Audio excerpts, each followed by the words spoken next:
안녕하세요. 김윤갑의 경제부동산입니다. 제가 기분이 좋아 보인다고요? 네. 710 부동산 대책이 전국을 강타하며 연일 화제가 되고 있습니다. 상당수가 초특급 대책으로 평가하고 있지만 집값 하락에는 안중이 없고 세금 확보에 연연하는 당국자들의 태도에 의심을 가지고 있으며 일부 비효율적인 대책으로 집값이 더 오를 것이라고 주장하는 사람도 있습니다. 달러와 금, 은은 약보합이며 주가 유가는 강세입니다. 이전 대책으로 다주택자들이 과연 집을 팔까요? 여기를 보십시오. 자, 부동산 초토화 대책 더 세게 때려라. 솔직히 제가 보기에는 그냥 겉으로만 편지를 하고 엄청 세 보이죠? 대책 알맹이를 제가 보여드릴게요. 얼마나 이게 약한지, 형편없는지.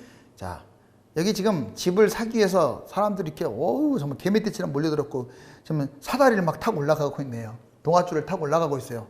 자, 아비규환입니다. 아비규환. 자, 추가 대책이 나와야 집값은 하락할 겁니다. 물론 지금 대책으로도 일부분은 하락할 가능성이 있어요. 그렇지만 어린 반푼어치도 없습니다. 지금은 내성이 강해지고요. 무주택자들이 보통 불안한 게 아니고 다주택자들의 배짱이 하늘을 찌솟습니다. 부동산 추가 대책에서 핵심은 공급 확대겠죠. 자, 갭투자 제한, 빨리 갭투자 제한시키고 차단시켜야 돼요. 그리고 비과세 자체를 폐지시켜야 돼요. 즉 10년을 보유했던 20년을 보유했던 앞으로 전세 이제 실거주했더라도 전세를 주면 그 순간부터 비과세를 없애버려야 돼요. 일반과세 때려야 합니다. 그러면 절대로 전세 주지 않아요. 본인들이 살거나 아니면 팔고 가겠죠. 두 개 잡는다는 생각 자체를 안 할 거예요. 이건 실제로 필요합니다. 물론 소급 적용을 하는 것은 조금 조심해야 하고요. 지금부터라도 그렇게 해야 돼요. 지금 집값 띄우는 것은 솔직히 말할까요? 무주택자들이 지금은 집값 띄우는 거예요. 예전에는 다주택자를 띄웠는데 지금은 불안하니까. 이 모든 상황을 누가 만들었어요? 정부가 만들었다고요. 그런데 갭 투자를 아직도 용인하고 있어요. 자, 다주택 누진세 강화. 이거 누진세는 전혀 안 나왔어요. 왜 3주택, 4주택으로 딱 묶어놓는 게 누구의 법입니까? 한번 물어볼게요. 왜 5주택, 6주택, 7주택, 8주택은 안 나와요? 누진으로 때려야죠. 무슨 말 하고 있어요, 지금? 자, 그러면 3주택자만 피해보라고요? 물론 과세표가 있어가지고 좀 더 이제 금액이 비싸면 더 내는 건 제가 알고 있어요. 그렇지만 주택 수도 무시 못합니다. 다주택, 취득세, 보유세 이거 대폭 강화해야 돼. 아직도 멀었어요. 지금 취득세, 보유세는 형편없습니다. 아직까지도. 여러분들 엄청 강해졌다고 생각하죠. 자, 지금 뭐가 가장 세졌어요? 양도세가 너무 세요. 지금 양도세는 이렇게 세고, 자, 취득세, 특히 이제 종부세 이런 것들이 약하다 보면 어떤 일이 벌어지냐면 다주택자들이 버티기 들어간단 말이에요. 제가 이 말하면 나 주택 많으니까 내가 팔아먹으려고 한다고 말도 안 되는 정말 그 지능지수 정말 1도 안 되는 댓글을 쓰는 사람들이 있는데, 자, 여러분들 다주택자들 돈 많이 벌었다고 배 아파만 하지 마요. 그 매물이 빨리 토해내게끔 나오게끔 해야지. 그 사람들 폭탄 맞아라 하면 폭탄 맞겠어요? 안 내놓지? 자, 지금 제가 이따 근거를 보여드릴게요. 취득세, 보유세는, 종부세는 형편없어요. 뭐에 비해서? 양도세에 비해서. 안 내놓습니다. 이렇게 해갖고는. 여러분 같으면 팔겠습니까? 그냥 종부세 내고 말지. 집값 뛰는데. 다주택, 이게 증여세로, 이게 증여 쪽으로 빠진다고 하죠. 이거 증여세 대폭 강화시켜야 돼요. 이거 정말 나쁜 행위잖아요. 자, 증여세 자체도 올려야 하고요. 그 다음에 증여하는 사람, 설령 이 자녀가 무주택이라 할지라도 취등록세를 엄청 때려버려야 돼요. 증여세도 강화시키고 취등록세도 때려야 합니다. 전월세 3법 당연히 강화시켜서 전세를 안정시키지 못하면 집값은 또 올라가는데 불씨가 될 수 있어요. 710 대책 문제점 추성이 해결 방안. 제가 문제점 추성이를 지금 얘기하고 있잖아요. 자, 갭투자 제한 미미. 아예 갭투자에 대해서 사실상 언급이 없는 거예요. 물론 다주택자는 집을 자꾸 늘리면 취득세부터 문제가 생기니까 잘 안 사겠지만, 무주택, 2주택자들은 막 사재기 할 수 있어요. 또 불안하면 갭투자 못하게 해야죠. 갭투자가 무슨 놈의 실수요자예요. 무주택자도 갭투자하면요, 그게 실수요자 아닙니다. 투기지. 자, 아무튼 지속적으로 활보할 가능성이 커요. 지금 이거 막아야 합니다. 갭투자 빨리. 무주택 외지인들 갭투자 지속적으로 진행한다고요. 이 무주택자들도 마찬가지고 외지인들도 마찬가지고 서울에 집 사면 이게 뭐 투기입니까? 그러는데 이 시점에서는 상황이 달라요. 자, 예외적인 사항도 있겠죠. 그런 경우는 좀 예외 사항을 좀 두더라도 대부분은 불안하니까 집 산단 말이에요. 그러면 그런 사람들 때문에 집값이 올라가요. 즉 무주택자들 때문에 집값이 뛴다고요. 자, 30억 미만 다주택자 종부세 미미합니다. 1년 후에 진행. 그것도 30억 미만의 다주택자들, 이게 중요하잖아요. 30억도 큰 돈인데 사실상 여러분들 종부세 지금 어마무시하게 떼었다고 지금 신문에서 대문짝만하게 나오는데 그 사람들은 기득권층이에요. 무슨 어마무시해요. 제가 보기에는 세발이피 집값 얼마 됐는데 15억 분양이 지금 30억 됐는데 세금 그 종부세 해봤자 30억짜리 겨우 몇천 내는 거 갖고 생색을 내면 안 되죠. 자, 그리고 이것도 1년 후에나 진행하잖아요. 미미한 데다가. 그러니 누가 집을 팔겠어요. 참 정부 여당 보통 실망한 게 아닙니다. 자, 절해놓고 집값 잡는다고요? 이번에 좀 더 세게 좀 때렸어야지. 100억짜리 200억짜리 때리면 뭐합니까? 현실성이 있게끔 해야죠. 취득세도 기대 이하예요. 여러분들 3%가 뭐 8% 이렇게 10% 올라가니까 엄청 센 것 같죠? 더 세게 때려야 돼요. 분명한 것은 양도세에 비해서 더 보유세, 종부세와 취득세가 세야 한다 이 말이에요. 다주택자 지금보다 제가 보기에는 취득세 20%로 인상시켜야 맞다고 봐요. 다주택자들은 이제부터는 집을 못 사게 해야 한다 이 말이에요. 양도세 매물 잠김. 지금 양도세가 너무 세니까 이거 보세요. 이제 매물 잠길 가능성이 있습니다. 무주택 자녀들 증여 러시할 거예요. 이것도 빨리 법안을 만들어서 아까 제가 말씀드렸죠. 무주택이 자녀라 할지라도 4% 1에서 4% 적용하지 말고요. 1에서 3% 적용하지 말고 대폭 세게 20%로 때려버려야 돼요. 증여세 말고 뭘 취득세를요. 그래야 증여한다는 말 안 나오죠. 양도세는 엄청나게 때리고 당연히 증여세는 약한데 그 겨우 8% 10% 때려가지고 증여 안 할 것 같아요? 누진세, 전세 지금 불안합니다. 지금 앞으로 해야 할 것들이 누진세 해야 돼요. 그리고 전세 지금 불안하고 공급 지금 방안이 아직도 부족하고요. 공무원들 이 사람들 진급에 제약 둬야죠. 공무원들이 누굽니까? 선두주자들 아니에요. 오히려 더 투기를 더 하고 있어요. 세종 누가 다 투기했죠? 다 같이 짝짝꿍 해가면서 투기합니다. 아, 제가 오늘 웃으면서 하려고 했는데 자꾸 원성이 높아지네요. 왜? 너무 속이 보여요. 이게 속이 보인다고요. 지금 눈 가리고 아웅하기식이에요. 그렇다고 이번이 무슨 대책이 아주 약하다는 건 아니에요. 그 어느 때보다 센 건 맞습니다. 제가 지적했던 것들 많이 했어요. 그런데 자, 과거에도 보세요. 자, 그전에는 이제 집값 띄우기, 즉 집값 주도 성장을 했다라는 의심이 뭐 의심이 아니라 저는 사실로 받아들여지는데요. 보세요. 자, 2017년, 18년, 19년, 20년 계속 지금 연도에 한 번씩 종합대책이 나왔죠. 802 대책 때 왜 실패했는 줄 아세요? 자, 임대주택 사업을 장려했어요. 이게 미친 짓이죠, 한마디로. 자, 여의도 용산 통개발 발언도 나왔어요. 이러니 당연히 실패하죠. 신나게 떨어지고 있으면 잡았어야 하는데 이런 쓸데없는 것들로 인해서 집값이 폭등했다고요. 두 번째, 2018년 9.13 대책 왜 실패했는지 아세요? 앞에 거 플러스 집값 하락 우려해가지고 상승을 방치했습니다. 왜 지금 현 정부가 집값이 하락할 때 대책을 더 쏟아냈어야 하는데 가만히 나 몰라라 했는지 이해가 안 가요. 그것은 집값 주도 성장을 해왔다는 거죠. 민간 분양은 상한제를 한꺼번에 때렸어야 돼. 정말로. 그런데 몇 개 동 때리고 이거 기억나시죠 여러분들? 있으나 마나 내성만 잔뜩 키워놨어요.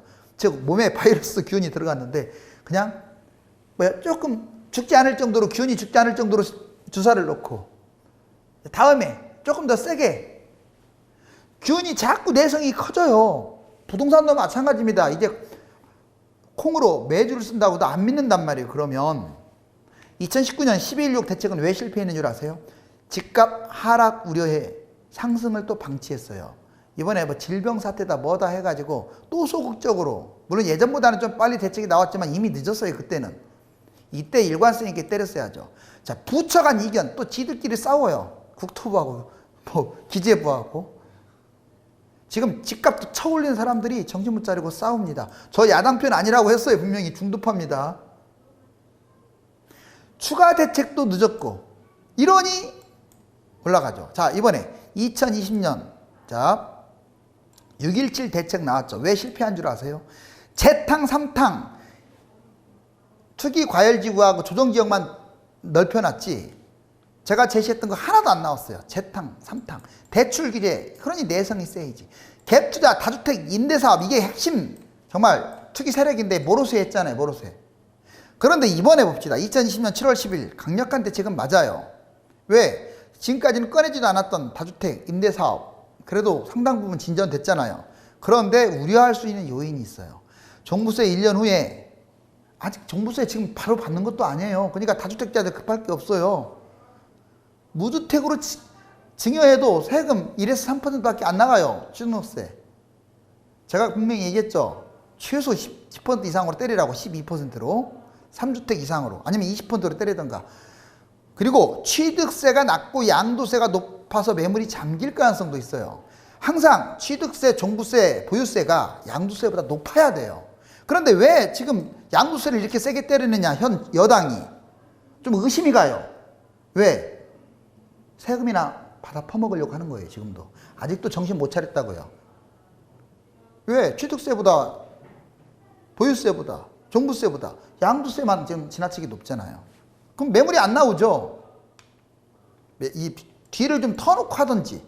자, 갭투자 금지, 세금 폭탄. 여러분들 갭투자 금지 이거 아예 그냥 거들떠보지도 않았잖아요. 1주택 무주택자들도 또는 지방 투자자들도 갭투자 못하게 해야 돼요. 그렇지 않으면 지금 부동산 열기로는요 못 잡습니다. 세금 폭탄도 없어요. 사실상. 임대주택 사업자, 다주택 매물순위. 만약에 이제 앞으로 임대주택 사업자라든가 다주택자가 매물을 내놓는다. 여러분 같으면 어디를 내놓겠어요? 여러분들이 집이 3주택, 5주택이 있다. 그러면 어디를 내놓겠어요? 자, 먼저 지역으로 한번 분석을 해볼게요. 이 순서로 내놓습니다. 이 지방이 타켓이 될 가능성이 커요. 지방에 집 갖고 있다 그럼 지방부터 내놓겠죠. 그 다음에 광역시 지방에서도, 그 다음에 경기도, 서울, 강남 이 순서로 집을 내놓는다고요. 즉 제일 마지막에 강남을 팔 것이고 제일 마지막에 준해서 서울을 팔 것이고 경기도 이런 식으로. 이거 잊지 마세요. 이 순서로 매물이 나올 거니까 여러분들이 집을 잡아야 할 순서입니다. 유형입니다. 빌라, 오피스텔, 도시형, 단독 이런 것들 이번에 임대주택 사업 폐지해서 10년 연장으로 봐줬는데 누가 이런 걸 끌고 가겠어요. 아마 3주택인데 빌라가 꼈다면 얘부터 팔 거예요. 오피스텔, 도시형, 단독 이 순서로 지금 올라가는 거예요. 빌라가 제일 안 좋고 그 다음 오피스텔, 도시형 생활주택, 단독, 아파트 이 순서입니다. 제일 막판에 아파트 팔겠죠. 이해 가셨죠? 자, 그러면 이 앞에 갖고 있는 분들은 별로 좋지 않아요. 물론 아파트라고 해서 다 좋은 것도 아닙니다. 아까 지역마다 이렇게. 자, 금액적으로도 당연히 3억, 5억, 7억, 10억 똘똘한 아파트가 있으면 내가 다주택이라도, 자, 또는 내가 임대주택 사업자라도 싼 거부터 던지겠네. 싼 거부터. 안 그래요? 결국 집값이 비싼 똘똘한 아파트를 끝까지 끌고 간다 이 말이에요. 자, 그러면 종합적으로 보자고요. 종합적으로. 소외 지역을 팔 것 같고요. 비역세권인 곳 많이 팔 것 같고, 같은 값이면 역세권인 곳보다 비역세권인을 더 팔 거예요. 입지가 안 좋은 곳을 더 팔 거예요. 소규모 단지, 나홀로 아파트라든가 아니면 단지 수가 적은 곳을 더 팔 거예요. 대단지보다. 용적률이 높은 곳, 용적률이 낮은 곳보다 높은 곳을 더 팔 거예요. 가격이 낮은 곳. 자, 지금 제가 앞에서 제시했던 거 이 종합사항. 그러니까 이것들이 먼저 매물로 나올 가능성이 큽니다. 자, 오늘 이거 한번 보자고요. 이거 보면 재밌어요. 다주택자, 부동산 증여 취득세 인상 검토안 보시면 일반 취득세율. 자, 1주택자 1에서 3, 그 다음에 2주택자 8%, 3주택자 12%인데 지금 증여 시의 취득세율. 자, 지금 증여는 거의 다 무주택자가 아니에요. 무주택자가 이제 받는 건데, 자, 지금 3.5% 이제 1주택이 되는 거죠. 이렇게 형편없이 지금 때려가지고 다 증여하지. 자, 2주택자. 지금 증여를 하는데 자식이 집 두 채 있는 경우는 별로 없잖아요. 8%. 쇼만 하고 있는 거예요, 쇼만. 자, 1주택자, 무주택자부터요, 자녀한테 증여할 때는 12% 이거 때려버려야 돼요. 최소. 취득세율. 12%도 부족해요. 20% 때려야 돼요. 그래서 증여세 20% 해갖고 40%. 그래야만이 매도할까 말까 하지. 이 지금 아까 그 양도세는 어마무시하게 세게 때리면서 지금 증여세는 이렇게 조금이면 당연히 증여하라고 지금 권장하는 거야. 누가? 정부 여당이에요. 그래 놓고 세금 때려 먹으려고. 아주 나쁜 사람들이에요. 자, 부담부 증여 폐지. 이거 부담부 증여 폐지하라고 했죠. 부담부 증여가 뭐냐? 전세나 대출 끼고 증여하는 거예요. 전세나 대출 끼고 증여하는 게 어디 있습니까? 그냥 아예 집값이 10억이면 10억만큼 증여세 때려야지. 그만큼은 빼고 증여를 하니까 다 하죠. 두 번째, 증여 취득세율 양도보다 강화시켜야 돼요. 아까도 말했지만 양도세는 세고 증여 취득세율이 형편없어요. 무주택자 자녀 증여 이것도 12% 이상으로 강화해야죠. 현행 증여세율 강화. 현행보다 10% 세게 때려야 합니다. 현행은 5억 이하는 20%잖아요. 제가 보기에는 30%로 가도 돼요. 10억 원 이하. 자, 30%죠. 40%로 때려도 돼요. 서울 아파트가 거품이라도 적으면 이런 말 안 합니다. 거품이 세계 순위 안에 들어간다고 제가 얘기했잖아요. 자, 한국감정은 그 조작감정은 말 듣고 여러분들 14% 올랐다. 14% 올랐는데 이런 법이 나올 리가 없잖아요. 그 말 듣고 여러분들 믿으시면 안 돼요. 여기 보시면 조작감정이라는 게 드러나요. 여기 보시면 자, 서울 아파트 여기 노무현 때 얼마나 많이 뛰었습니까? 근데 지금 문재인 정부 때 이것밖에 뛴 걸로 안 나왔잖아요. 자, 2020년까지 나온 거 이거. 자, 말도 안 되잖아요. 벌써. 조작감정원이 딱 드러나네요. 여기 보시면 여기서 하고자 하는 말은 그게 아니라 자, 서울 아파트 이 파란색이고 소득이 회색인데 소득은 별론데 아파트는 어떻습니까? 파란 것이 훨씬 더 위로 올라와 있죠. 이러니 집값 거품이 심하다. 두 번째, 이번에는 GDP 성장률. 서울 아파트는 까만색, GDP 성장률은 파란색입니다. 보시면 자, GDP 성장률 여기 연하게 나와 있죠. 이렇게 있습니다. 근데 집값 보세요. 동그라미 친 것들. 훨씬 회색이 높죠. 이 까만색이 훨씬 높다고요. 즉 소득이라든가 GDP 성장률보다 서울 아파트 집값이 훨씬 많이 뛰었다. 자, 이번에는 통화량 보자고요. 통화량이 이 까만 겁니다. 통화량 상당히 높게 형성됐죠. 처음에는 이렇게 집값이 낮은 듯 하더니 결국 역전됐어요. 가계대출이 많다 보니까 집값이 비례해서 많은 거예요. 여기 거의 똑같이 닮은 걸로 가고 있죠. 거의 똑같죠. 대출 이렇게 무한정 허용을 해주니, 특히 전세자금 대출 같은 거 허용을 해주니 당연히 여러분들 앞으로 이제 잡아야 할 대출은 이제 전세자금 대출, 무주택자들도 잡아야 돼. 그것은. 두 번째는 이제 집을 안 사면 잡을 필요는 없겠죠. 집을 사면. 두 번째는 신용대출. 이거 신용대출도 폭탄입니다. 자, 특히 돈 많은 사람들 신용대출 막 싸게 저리로 받고 그러는데 대기업 다니는 사람들 이거 아예 막아야 돼요. 그거 안 막고 있잖아요. 자, 저는 가시돋친 말들 많이 해요. 제가 가시돋친 말을 왜 이렇게 많이 하겠어요? 허점을 잘 알기 때문에 그렇죠. 자, 종부세 세율 인상 정말 보세요. 여러분들 아마 깜짝 놀랄 거예요. 3억에서 6억짜리 한번 볼게. 3억에서 6억. 자, 기존에 자 0.8, 0.7, 0.8이었는데 1.6으로 올렸다고 해서 이거 세금이 그렇게 엄청 셉니까? 자, 그리고 3억 이하는 자 0.5에서 1.2. 물론 2배 뛰었으니까 엄청 센 것으로 보이네요. 이거요, 집값 지금 얼마가 뛰었는데 집값이 15.4, 20.3.4. 자, 1.0에서 2.2 셉니까? 결국 2배 뛰었는데 이거 금액으로도 보여드릴게요. 자, 10억짜리. 자, 보시면 그 전에 48만 원 냈으니까 178만 원 내는 거예요. 종부세 1년에 한 번. 자, 집값은 얼마 뛴 줄 아세요? 몇 억 뛰었어요. 이게 170만 원 내갖고 생생내고 있어요. 그것도 10억짜리를. 자, 20억 줬습니다. 종부세 이제 합산해가지고. 자, 그 전에 568만 원 냈어요. 이제 1,400만 원. 집값 얼마나 뛰었겠어요? 이 사람 집값 10억, 20억으로 뛴 거예요. 근데 1,400만 원 내갖고 앓는 소리예요? 자, 30억. 자, 지금 1,467만 원. 겨우 3,700만 원 냅니다. 30억 갖고 있는 사람은 15억 뛰었을 거예요, 집값. 제가 이 말을 얘기하는 까닭이 있어요. 자, 이거 지금 이번에 개정된 거잖아요, 종부세. 마치 이것 조금 낸 거 가지고 호들갑을 떨고 있어요, 여당이. 그것도 언론도. 잘 보세요. 집값이 얼마나 뛰었는데 이거 갖고 여러분들 팔겠어요? 아니, 양도세가 얼만데, 양도세 30억짜리 양도세 팔아보세요. 다주택자가 얼만데. 거의 막 62%, 3주택 같은 경우는 72% 내는데 이거 갖고 팔겠어요, 종부세? 팔지 말라는 신호지. 잘 한번 분석해 보세요. 막연하게 생각하지 마시고, 막연하게 보지 말고. 150억짜리는 5억 냈으니까 그나마 많이 내네요. 지금 실질적으로 다주택자들 30억 미만이 많은데 여러분 같으면 팔겠습니까? 얼마나 눈 가리고 쇼하고 있는지 정부가 알겠죠.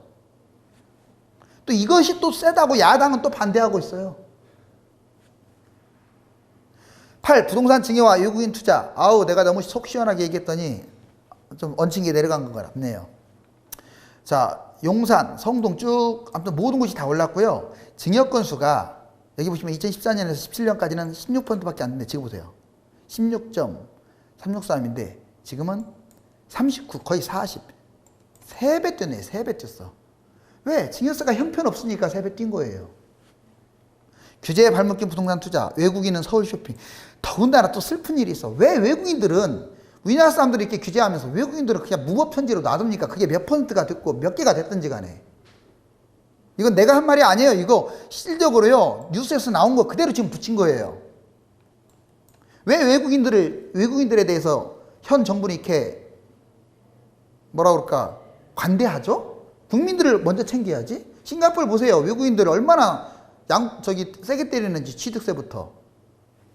외국인들 너무 이렇게 우리나라로 들어오는데 그것도 관대하고요. 땅도 좁은데 인구도 많은 데다가 그것도 관대해요. 외국인들에 대해서. 지나칠 정도로. 제가 폐쇄주의자가 아니에요. 저는 중립입니다. 항상 말씀드렸지만 굳이 따지자면 폐쇄보다는 개방을 저도 원해요. 하지만 이건 아니죠. 자, 하는 금리 인하 앞으로 안 한다. 그래도 두고 볼 문제죠. 자, 내년까지 안 한다라고 지금 했습니다. 왜? 그만큼 집값 또는 가계대출이 심각하다는 거예요. 서울 강남 8대 대형 여기에 지금 서울 강남이 이렇게 8가지나 있어요. 영동대로 복합 환승센터 조성, 현대차 신사옥, GBC 건립, 잠실 삼성동 일대 국제교류 복합지구 조성, SRT 수소 역세권 개발, 개포동 구룡마을 개발, 동부간선도로 지하화, 자 수도권 광역급 철도, GTX AC 노선, 강남 관통, 도시철도 유래 신사 경전철 신축 이것만 있겠어요? 이렇게 많으니 강남은 앞으로 호재가 열렸네. 자, 여러분들 아까 말했지만 이 매물들이 서울은 이 강남이 가장 늦게 나올 거고 그 다음에 한강변이 두 번째 늦게 나올 거고 이 변방부터 나올 거예요. 변방부터. 특히 이 변방 지역 잘 봐두세요. 뭐 노도강, 금강구, 강서, 강동, 양천, 중랑, 은평 이런데, 성북 이런데 그 다음에 경기도도 이 사이드부터 나올 거예요. 여기부터 팔 거 아닙니까? 그죠? 그러다가 서서히 이제 여기 뭐 김포, 파주, 양주, 의정부 그리고 남쪽에 화성, 뭐 오산, 수원, 안산, 군포 팔다가 그 다음에 이제 용인, 뭐 성남, 과천 이렇게 팔겠죠. 지방도 마찬가지예요. 광역시보다는 지방 중소도시가 먼저 나올 가능성이 커요. 자, 여기 지금 다주택자들 꽁꽁 묶여갖고 지금 뻥 터질 위기에 있네요. 자, 이거 지금 현재 이 상황 아니에요. 제가 제목을 부동산 초토화했다. 이것은 대책을 더 세게 때려야 가능하다 이 말이에요. 여러 번 언급하였지만 지금은 집값만 본다면 전시 상황이거나 적어도 계엄령 상태입니다. 정부의 밋밋한 정책으로 내성이 아주 강해진 상황에다가 무주택자들이 불안하여 집을 매수하기 위해 불나방처럼 뛰어들고 있는데 아직도 정신 못 차리고 보여주기식 대책에만 급급한 인상입니다.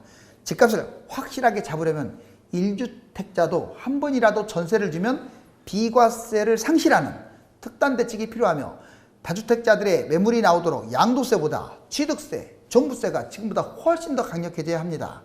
감사합니다.